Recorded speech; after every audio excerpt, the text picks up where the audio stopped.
Our third property is solubility.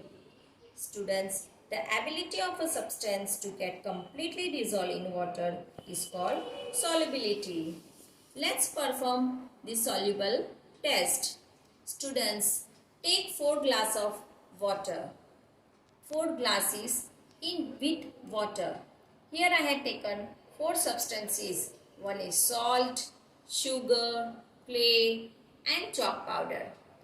Now, let's perform our first property.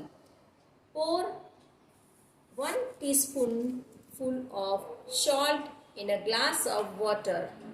Stir it very well.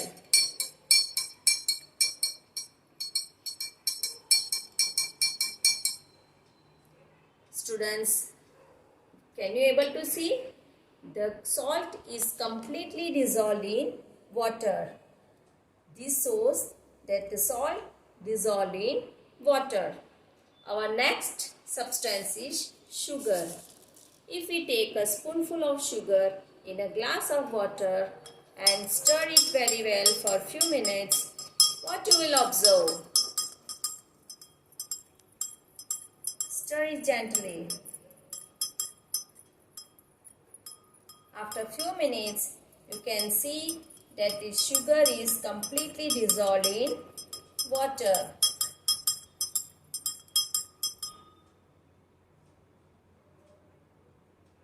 You cannot see any granules of sugar after few minutes.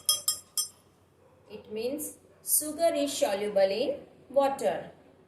Let's perform our third test, that is clay. Take a spoonful of clay in a glass of water and stir this clay completely for few minutes.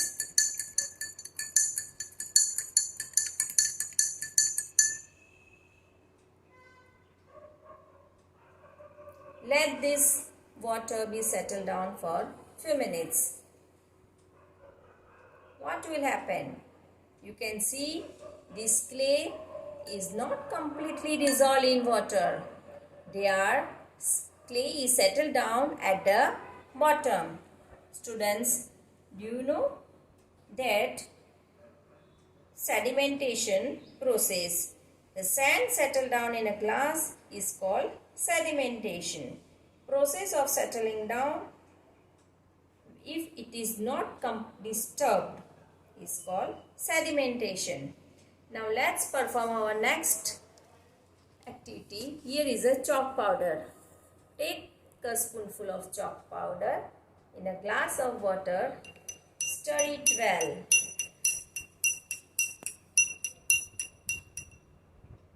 You can find that this chalk powder is not completely dissolved in water. Now students, after a few minutes, you can find the granules of chalk lying at the bottom. Here in this also, you can see that the clay is settling down after few minutes. But students, can you see the sugar particles in this glass of water? And even the salt in this glass of water? You cannot see salt particles in this glass. Even sugar, it means salt and sugar is completely dissolved in water. So, they are the example of soluble substances. Similarly, clay and chalk powder, they are not completely dissolved in water, means they shows the property of insoluble substances. Students, you had learned about solubility. You had performed test of soluble and insoluble. Now we will see the next test, that is miscible and immiscible. Students, liquid that are soluble in water is called miscible and liquids that are insoluble in water is called immiscible. Let's perform this test by doing. Students, here is a glass of water and here is a lemon juice. If I squeeze this lemon in a glass of water, and when you stir this with the help of spoon, what you will see? This lemon juice is completely dissolved in water. Now students, so this is called miscible. Now here is a mustard oil. When you pour mustard oil in a glass of water, students, what you will observe? You will observe that if you stir it, even if you stir it very gently, what you can observe? After a few minutes, you observe that a layer of oil is floating on the water. Means this oil is not dissolved in water. Liquid that are insoluble in water are immiscible, and the liquids which are soluble in water is called miscible. Here are few more examples of immiscible, like kerosene, oil, mustard oil, coconut oil, etc. Now we will perform next our fourth property, that is float or sink in water. Students, do you know light material will float on water? Let's see it by activity. Now here is a glass of water. If I pour a part of cotton, let's see whether it floats or sink. You can see that the cotton floats on water. Now here is your aluminum foil.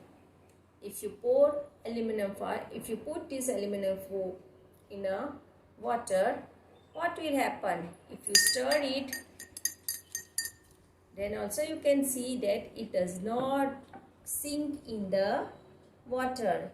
It floats in the water. Similarly, the leaf, here you can see the leaf. If I put this leaf in water,